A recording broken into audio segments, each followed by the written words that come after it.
see people getting stuck doing what they think they should because someone else told them it's what they should want in life. Take a step back, set time aside for yourself, and identify the areas that you're most passionate about. Take the time to do the deeper thinking. Invest in yourself. Just setting aside some time to really do some deep thinking about who you are, what you want out of life is really the first step. Not what someone else wants for you. What do you truly want for yourself and why? Welcome to the Happy Engineer podcast, the place where we help engineers like you to build your career, balance your life, and be happy. I'm Zach White, former engineer turned lifestyle engineering coach, and your host for the journey to the career and life that you desire. Hey, I believe that you shouldn't have to sacrifice your life to reach your full potential at work. And what we're going to bring you in these conversations and interviews are the strategies, the tools, and the mindsets that are going to allow you to experience both success at work and success at home. Hey, we do the best we can to keep this free from advertisements. Of course, I can't control what YouTube may throw up, but do us a favor and share this podcast with anybody who you think may like it. And don't forget to click the bell and subscribe and get notifications to our YouTube channel and for upcoming releases of the Happy Engineer podcast. I would love your feedback, and even more than that, love your story. Share with us how these strategies and tools are working for you. Would love to be in touch with you. Connect with us on social media. Find me at Oasis of Courage on Instagram, Facebook, or Zach White on LinkedIn. It's an absolute pleasure to serve you. Now let's do this.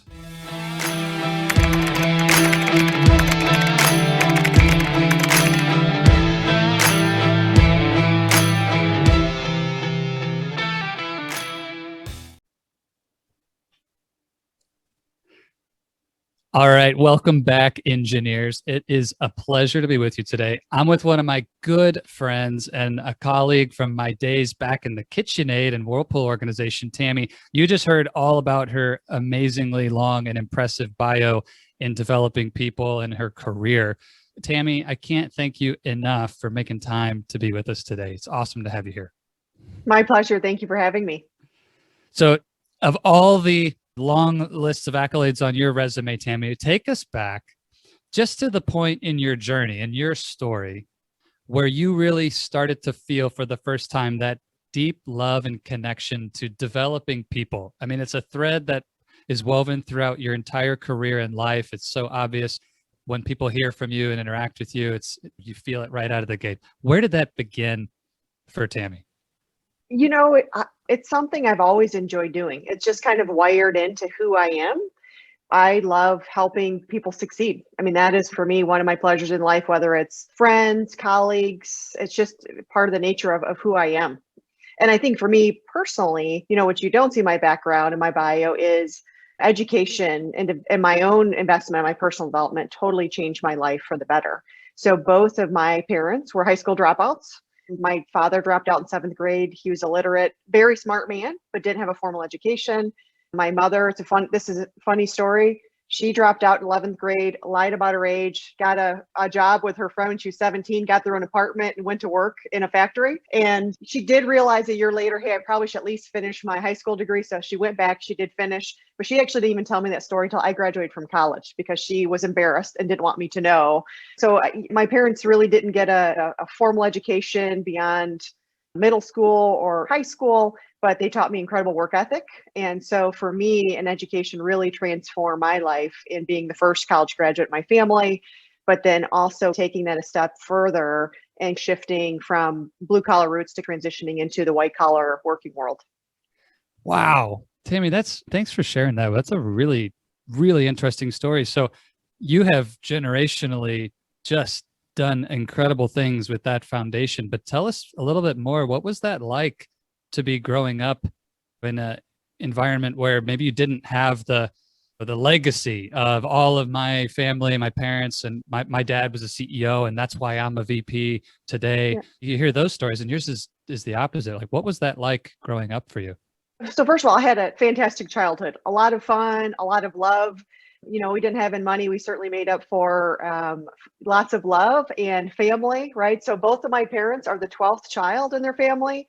So they both came from very large families. They were the babies in their family. So they had all the hand-me-downs, right? And so they're like, okay, we're having 2 kids and that's it.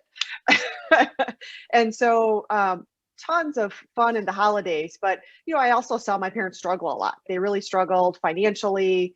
My parents got divorced when I was in about 6th grade. So then at that point, I was raised by my mother, right? So single mom, working in a factory. So I saw how difficult it was for her. I just knew I wanted something different for my life. I always had big dreams. I loved to read. I was kind of the geeky kid. Although I was also very athletic, I was also very much into reading and learning. So my uncle, when I was probably 13 or 14, gave me a Zig Ziglar CD and See You at the Top. And I absolutely loved it. And literally, like, the joke was I played it so much, I would just play it over and over. And I just got really hooked on learning. I loved to learn about the world and what was happening. And I just had big, big dreams. Was it the Ziegler CD or something else that actually instilled in you this belief that something different was possible for you, that you didn't have to be a victim to circumstances, that you could overcome, that foundation or that starting point? Where did that happen for you, Tammy? I've always just been a curious person. So even as a kid, right, I asked a lot of questions. I'd like to try things. I was always adventurous in trying new things. I had an older brother, so I think that really helped me probably toughen up a little bit. So my brother was 5 years older. So I was always trying to keep up with him and his friends. And so I was always pushing myself, right, to trying new things and being adventurous. I can't say a point when that really started. I've always been kind of curious, but I definitely remember the more I got exposure to new information. I didn't have people that were worldly, maybe in my family growing up, but the more I kind of put myself out there, I ran track and cross country, was able to start traveling. I did very well and was able to set some records. I got a scholarship to run cross country in college and got exposure to different people then. And the more I learned, the more I realized how big the world was and how much opportunity there is out there if we go out and do the work. Or you have to put the work in to build yourself up, to seek and understand and learn. And the thing is, in life, we all have so much more power and opportunity if we're willing to do the work. And that work is not always easy. Willing to do the work. Tammy, can you share from your experience, what's the difference between a person who comes from a really challenging circumstance, whether it's, hey, my parents were both high school dropouts, or, I didn't have the childhood that some people have with the opportunities and the travel and the high priced educations, the private schools, or maybe it's something different. I had a trauma in my childhood or something happened. Some people, we see them come through that and they latch onto this idea that because of my past, I'm not smart enough. I'm not good enough for this. I don't deserve to be vice president one day like Tammy has accomplished. And other people like yourself come through what people might say a lesser experience, and you go the exact opposite. Say, you know what, that's not a part of defining my limits. It's actually something that's going to propel me to the future. What is it that creates the difference between those two paths for people? Yeah, I think it's how you internalize the thought process. Those experiences are my advantage because you might have had different opportunities than I had, but you want to outwork me, right? Any day of the week. That is one thing my very blue collar parents taught me, is the work ethic, right? It doesn't matter what you do in life, right? Be your best at it and put in the hustle, put in the work. And I'm so grateful for those lessons.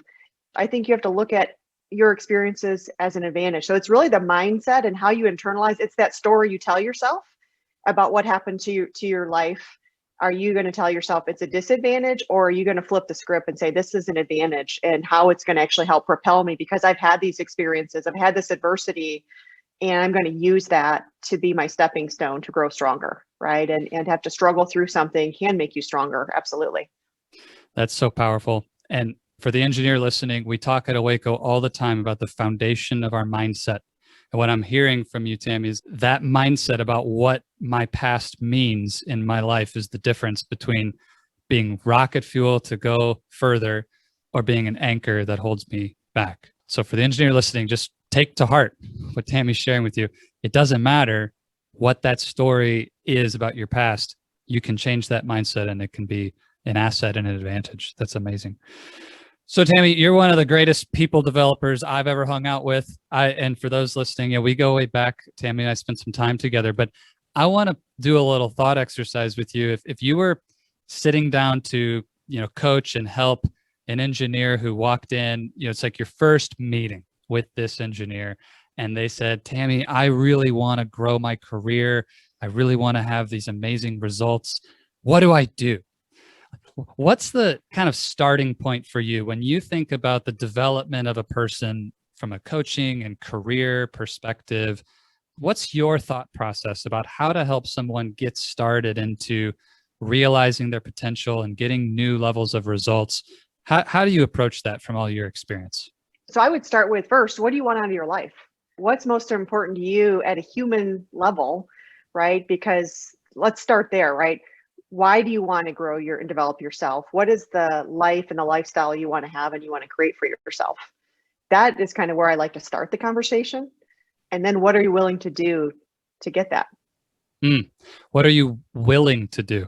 Tell me more about that word willing. Why is that in there? That's the beautiful thing about being a human being. It's the power of choice, right? So it goes back to what's most important to you. What do you value? Why do you value it, right? What do you most care about in life? Who do you most care about? Who do you want to become? I mean, there's so many powerful questions. And for sure, for me, the questions just create lots of insight. And because it goes back to, it's not about what I want, it's about what the person wants, right? And so you really have to think through, what do you want out of your life? Why do you want it? Why does it matter? Who do you want to become? Who do you want to serve? Yeah. And that helps lead me to help then provide the best guidance based on some of those answers. Where do you see people get stuck in those early questions? It seems so simple. What do you really want out of life? What are you willing to do to get it? But I imagine it's not that simple for most people. Where do you see people get stuck in that first phase before we even begin the real development? What's the tough part there? I see people getting stuck doing what they think they should because someone else told them it's what they should want in life. Where are people most getting stuck is, have they even built in the space to even think about those questions in their life? Take a step back, set time aside for yourself to actually do your own deep thinking. For me, that's hiking. So, I'm still trying to become a meditator. I've never been good at meditating. I have a hard time sitting still and getting my mind quiet. So for me, it's actually getting outside and going on a long walk, a hike, a run, a bike, just to clear my mind. Just setting aside some time to really do some deep thinking about who you are, what you want out of life is really the first step. Not what someone else wants for you. What do you truly want for yourself and why? If someone is unsure, is this an authentic something that I want for myself in my life?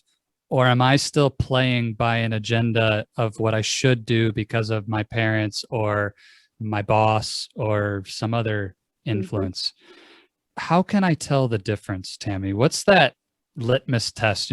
Engineers, we like to understand the data. It's like, well, is this real? How do I know if it's my heart versus something that I've just believed for a long time, but it's not actually from me? How do you tell the difference? Does it light you up? How do you feel on the inside? Does that truly excite you and light you up or not? And it's not automatic. Sometimes you really have to do some deep work on this. And by the way, that changes at different stages in your life. What I wanted for my life at 20, 30, 40, now at 45, it's very different today than it was 10 years ago, and definitely different than 20 years ago. So one, don't feel like it can't change, right? You can change your mind. You can evolve. That's the power of being a human being, right? We have the opportunity to evolve and to grow. And so don't feel bad if what you want changes and evolves over time. That's part of natural growth and development of self-actualization. I love that. Does it light you up? I know for me as an engineer, and a lot of the engineers that I coach, Tammy, sometimes as engineers, we got to let loose a little bit, give ourselves permission to light up. It's been a long time for some of our listeners since they've really lit up about anything. And somebody's in that place, maybe they've kind of just been cruising, they're coasting, a little bit numb to what's going on. What would you say is a way to just let loose, to get in touch with that, what lights me up part of myself? Somebody's just not good at that, or it's been a while. What do you think? How do you do it? If you have to start, do it through hobbies. And it's hard because we all get busy, right? We get busy executing what other people want us to execute.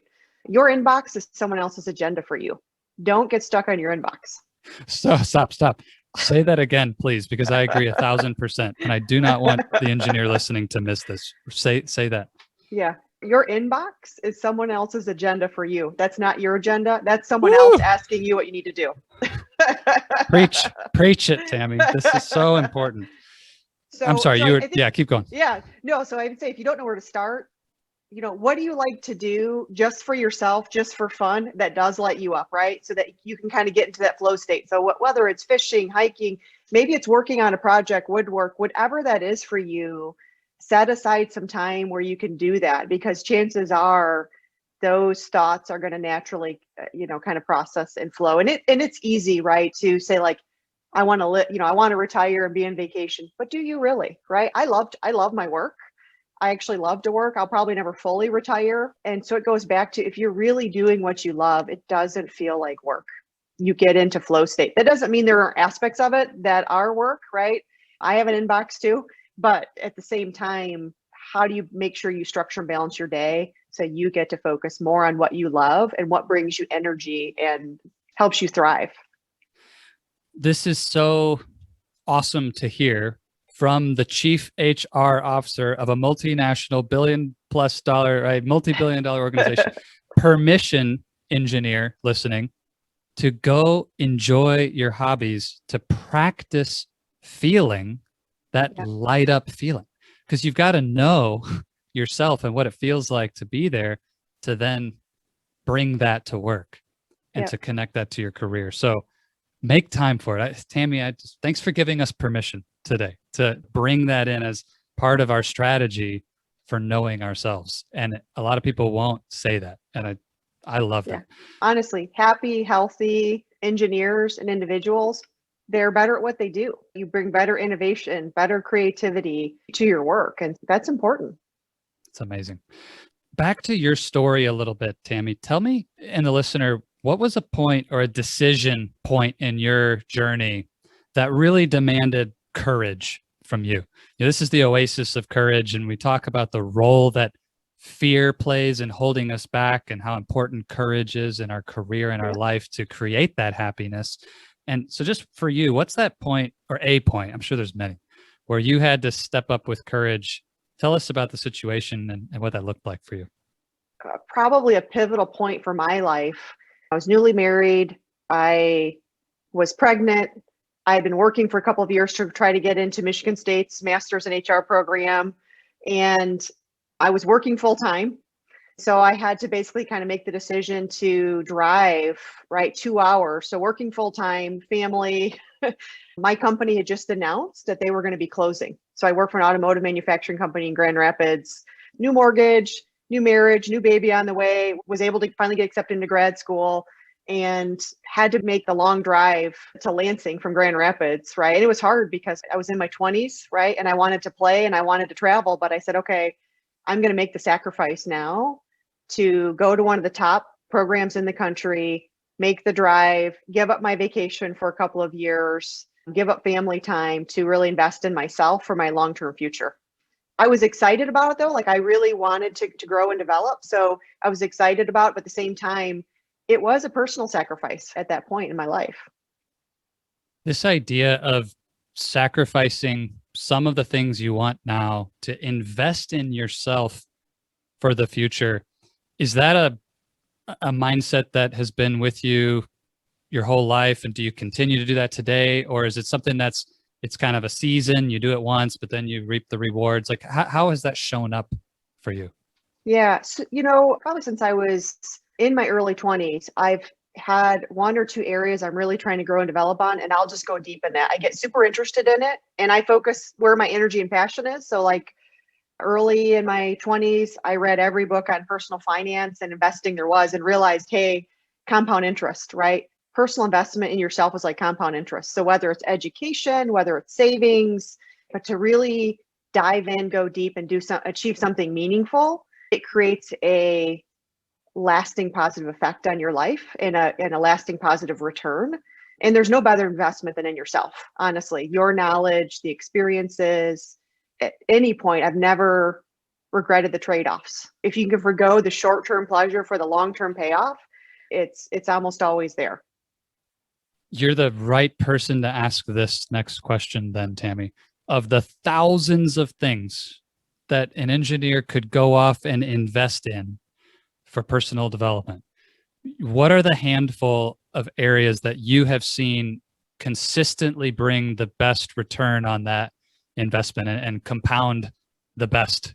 What would you say if you want to make sure you're putting those dollars, hours, your precious energy into the right spaces, or the best, let's not say right, let's say the best spaces from your experience? What would those be? I think the answer is going to depend a little bit on what you want, right, as a person.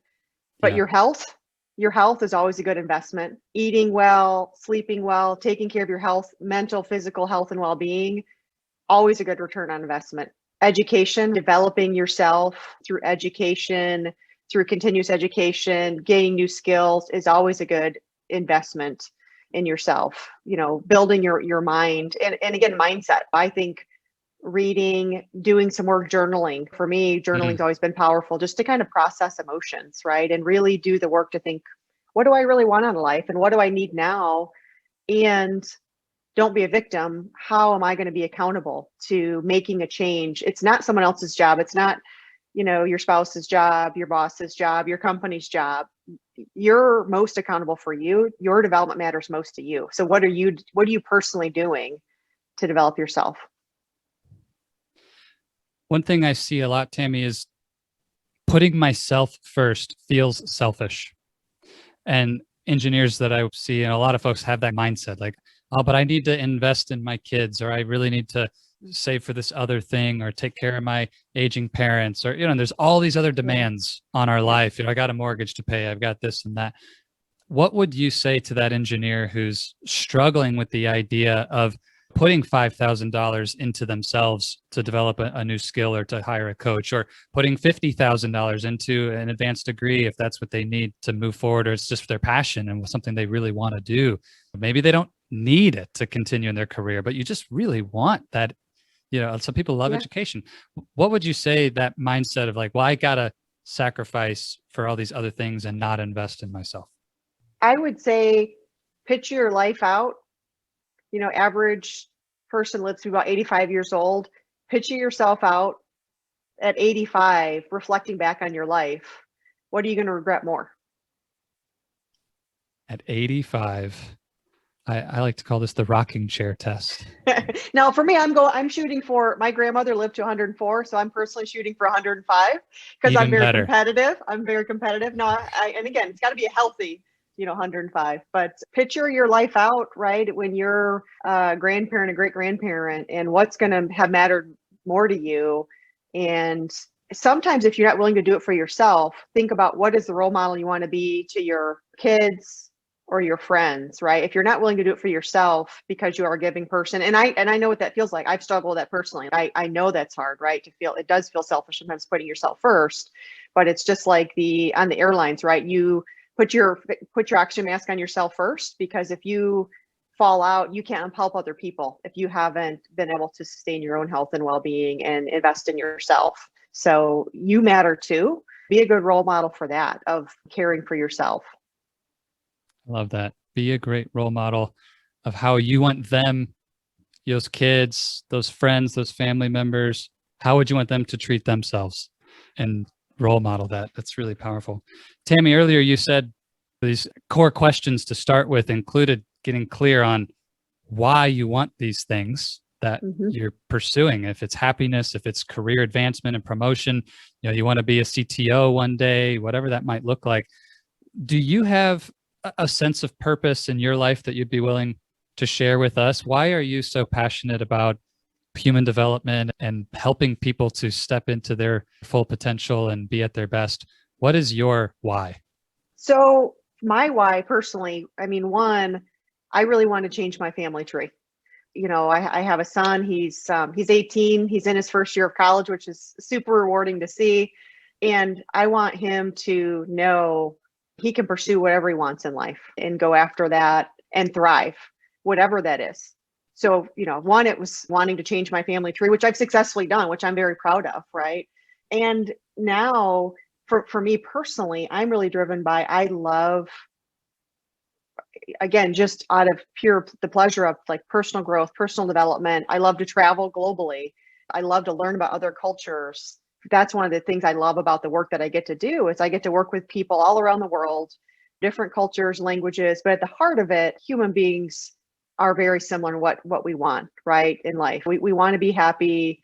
We want to be successful. We want to have good, loving relationships. We want to make a meaningful contribution to the world. At the core of it, when you really boil it down as human beings, a lot of times we want the same things. That how we get there looks very different, but at the core of it, right, the same things tend to matter, regardless of where you're from in the world. So in that pursuit of continued, global exploration and learning and growth and fulfilling your purpose, Tammy, what's a big challenge or a big barrier or thing that you're pursuing right now? What's kind of that next mountaintop that you're in pursuit of? What I'm actually working on now is when I look at some of the opportunities in the world, I'm a big proponent of gender parity. And so when I look at what I'm pursuing currently is how to become a corporate director. I want to sit on a board in the future. And if you look at board representation, it is far underrepresented by women on board seats today. And so I'm actually looking at, there's a program at Harvard that's about preparing to become a corporate director. So I'm exploring which of those kind of programs I'm going to take, right, to invest in myself. But that's really kind of my next big challenge is I want to really focus on how do I prepare to become a successful corporate director and participate on a board seat for the future. That's fantastic. Tammy, you have my vote if there was voting involved. I know there's not, but I love that. And, this topic. As you grow your company, Zach, right, you could create your own board. You're going to get big enough someday. So you never know. I might hold you to that later. Absolutely. Tammy, when Owaco goes public, you're definitely sitting on the board. All right. So engineers, you heard it here first. It's June of 2021 as we're recording this, and one day in the future, Tammy's going to sit on the Owaco board. So that sounds like a great plan. Tammy, I do want to touch this subject because I know the women engineers who listen would love to hear your perspective, and you have not just a heart for gender parity and equality in that way, but also have taken meaningful action in organizations and really been a part of that, helping people understand the truth and also do things that are useful and helpful for people in challenging situations. So would you just maybe provide some encouragement and or insights for a woman engineer listening who may feel the resistance or the challenges of being a female engineer where it's heavily disparate in terms of male-female gender? What might be things for them to consider from your experience? Just kind of speak into that a little bit. Absolutely. So first of all, I would say the reality is if you look at the education system globally, there are still more males than females graduating. Those numbers are shifting over time, right? As more women are getting engineering degrees and advanced engineering degrees, which is great. But I would say take any barriers you get and turn those into fuel for your success. Focus on the solutions, focus on adding value, and keep investing and developing yourself, and you're going to succeed. Just keep putting one foot in front of the other. Some days it's going to be small steps, but just keep moving forward. And there's tons of talented, capable women that are out there in the field. Look to some of them for inspiration, connect with them. And then I would say network, right? And there's lots of great male advocates that champion your success as well. So get yourself a strong mentor, focus on learning the business, building strategic insights, adding value, and you're going to thrive and do well. Turn the barriers into fuel. And part of what that speaks to my heart, Tammy, and tell me if you agree or disagree with this statement, is it's not that there are no barriers. There are. Yep. Let's just acknowledge it. And instead of being a victim to it, let's turn it into fuel. Be a trailblazer, someone who can help to break those barriers down for the women who follow you. Is that align with your thinking? That's what I took from that. Is that a fair statement? Yeah, absolutely. I mean, again, there are definitely places in the world, right? So globally, if you look at the Nordic countries, right, they're the most progressive globally from a gender parity standpoint. If you look at their political representation in house, right? If you look at the cultural representation, the men in those cultures do a large portion of the housework. So if you look at in the US this year alone with COVID, 4 million women dropped out of the workforce in the US. I don't have all the global stats, but I know in the past year with COVID, because of dual careers, trying to do online education with kids, a lot of that does traditionally still fall to women. So one, women, your spouses are very capable, and there's lots of great spouses that are doing their part, right? But there are cultures and places in the world that are more, that are, I would say, good role models, right? So the Nordic countries are very good role models for that. Yeah. Yeah. So much to discover here. And I know our conversation, we don't have time to unpack it all, but Yeah. I want to touch the other side of it quickly because I know a lot of male engineers are going to listen to this. They might even be wanting to tune out right now. And I can even speak from my own experience. We have this blind spot in our own awareness of the challenges that women engineers face. And we kind of want to say, well, look, just do great work. Let the merit of your results speak for itself. And what's stop this conversation? Just to touch on that, if somebody maybe is having a little bit of resistance, even hearing this conversation, or doesn't really believe that this is as bad as some people say it is, what would you encourage a male engineer, or really when we talk gender parity, like how do I Yeah. just help myself discover where I might have some blind spots and remove that bias if it's there? So for those of you that have daughters or mothers or sisters, ask yourself, would I want my daughter, mother, sister working in the environment that I'm working in? And am I contributing to a good environment or not? Hmm. Am I contributing to the environment I want my daughter to work in? Yep. There you go. Start there. Well, Tammy, we're talking to engineers. I know you have lots of experience with engineers leading in your career. Sometimes we get labeled as kind of a special breed. and I always like to ask people from your background, because as an HR chief, you get to see the whole organization. So if there are stereotypes, you've seen and heard them all. And so is there anything about engineers that you would say, hey, it's a real difference because of the training, because of the mindset that impacts the way you approach development and career growth if you are in the engineering discipline? And if so, what are those things? First of all, everybody's unique, right? And so you have a different, even within functions, you have different needs, right? But I would say, some of the key skills that I value in engineers that I've worked with tend to be very good critical thinkers. So I do think they're very good critical thinkers. They don't just take things at the face value. They like to dive in. They want to go into the details. They want to dive into the facts, which I think is great. And again, the work that engineers, there's so many amazing creative products and innovations that exist in the world today because of engineers, right? I'm still appreciative every time I get on a plane, right? The fact that they can take this heavy piece of machinery and get me off the ground to get me another content. I'm always grateful and amazed that that was an engineer helped to design that and create that for the future. I would say I wouldn't, I want to paint people too broad of a brush. I think it goes back to what is someone trying to achieve? Where do they need to focus in on? And start there to kind of go with what's important. But I do think one of the things that I most appreciate in engineers is their level of critical thinking. Yeah. Does that critical thinking hold us back in any particular area of career success? At times, I do think a roadblock it can part of why engineers are good at what they do is because they see the problems a mile down the road before they get there. And so sometimes I can see engineers get stuck at the problem instead of flipping it to the solution, right? So how do you engineer to design for success, right? And don't get so hung up on all the problems of what you have to overcome. Focusing on what is the vision of what you want to create as an outcome, and then work your way backwards from there. Focus on the vision. I love that. Bringing that out of the career space then back to our lives. If the vision is happiness and health and fulfillment and these things that you mentioned earlier, does that same sort of critical thinking problem exist in that space, do you think? Or do you see it, hey, that same barrier at work can manifest at home? Have you seen that? I can't say that. I was never married to an engineer. I'm good friends with some engineers. I've had dinners with some of my engineering friends and colleagues. And so I think their spouses would say yes on occasion as I've talked to them. I love it. And again, everybody's wired differently, right? So that's certainly not all engineers.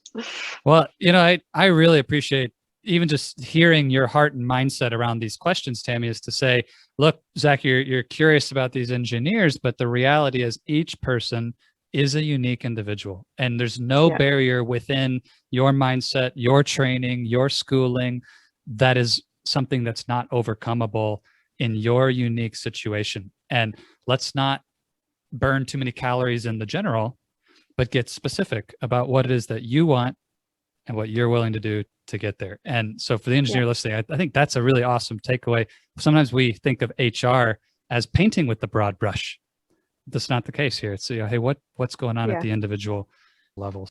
Wow. Well, Tammy, there's so many places we could go, and I want to be respectful of your time here. And when you think about growth and development for an individual, and then how that has shown up in your own journey, what is for you that current end all be all, if you will? Like, where is the industry going with growth and development? What do people need to be thinking about? There's so much happening, right? All these ways to pursue it on your own, companies doing more and more with training and development. Like, as a chief HR officer, what do you see coming down the road in terms of the future of human potential growth development, this entire movement? Just what's out there? Help us see further down the road. First of all, there's more out there today than there ever has been in history. Like, we're living in an incredible time, right? So with all of the information that's available at your fingertips, there is more information out there than ever before.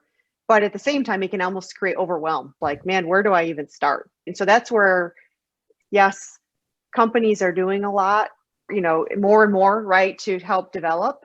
But I do think, again, the ultimate ownership for development always sits with the individual. It's not your company's responsibility. It's not your boss's responsibility. It's your life.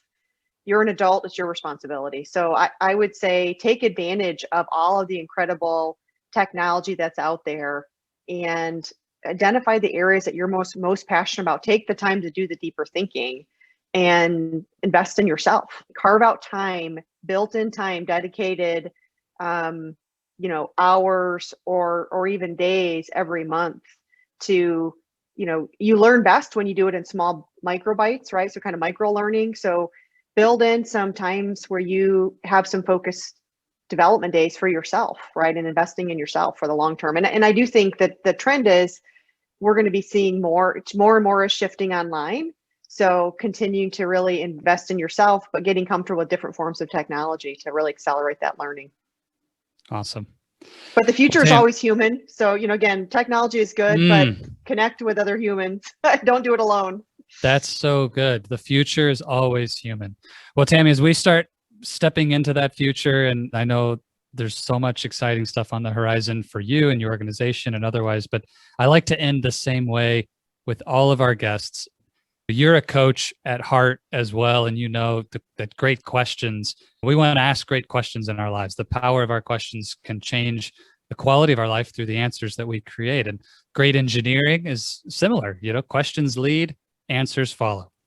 And so for the engineer listening who wants to be happy, they want to find that deep fulfillment and sense of purpose in their life, what would be the best question you would lead them with today? I would leave them with the question of, who can you ask for help? Who is in your corner that either has knowledge, skills, or abilities that you could learn and grow from? And who haven't you reached out to, but you could? So many people struggle with feeling like I have to do it on my own, but human beings are social creatures, we're social animals. And I guarantee if you reach out to people, 9 times out of 10, they're going to want to help you. They're going to want to see you be successful. So don't be afraid to ask for help. And so I would just leave you the question of, who haven't you reached out to, but you should, to ask for help? I love it. Who can you ask for help? Tammy, can't thank you enough for your time. I know the engineer listening got tons of value from this. I did, and there's 1,000 more things we could explore together, but can't thank you enough. And your team at SVP is so lucky to have you there in that chief HR role, and just continue to wish tons of success for you and the organization and your future as a developer of people. And I know that heartbeat will never go away. If someone wants to get connected with you, Tammy, for just to follow your journey, or maybe reach out with a question about something they heard today, where's the best place they could get in touch with you? Yeah, I would say reach out. I'm on LinkedIn, so reach out directly on LinkedIn. Drop me a message if you have a follow-up question or you want to connect. Amazing. Well, Tammy, you have not just changed your family tree, but you've changed the Owaco family tree by being here today. I really appreciate it. And again, let's do this again in the future, and wish you tons of success going forward. Oh, Zach, thanks for having me. It was a real privilege to get to spend the hour with you today, and great to see you. Hello, my friend. Zach White here again, and I wanted to let you know that's all we've got for this episode of the Happy Engineer podcast. Thank you so much for investing your time with me today.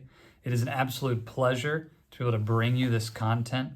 Just as a reminder, it would be amazing if you would subscribe and share this episode with any other engineers you know who may benefit from this.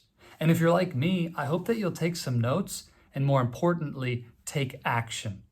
In our audio version of the podcast on Apple Podcasts and any place that you go to find podcasts, there's a little more content from me about this episode in the debrief. If you really want to hear about how to put this into action, I'd encourage you to go grab that. But thank you for joining us for the video version of our interview today. And again, can't thank you enough for helping us to get the word out about the Happy Engineer podcast and what we're doing. If there's any way we can serve you, would love to do that. Go find us at oasisofcourage.com or reach out to me on social media at Oasis of Courage. And don't forget again to subscribe and click the bell to have notifications of upcoming releases of new episodes of the podcast. As always, I want to leave you with this. If you stay in your comfort zone, you're not going to grow. So let's crush comfort, create courage, and let's do this.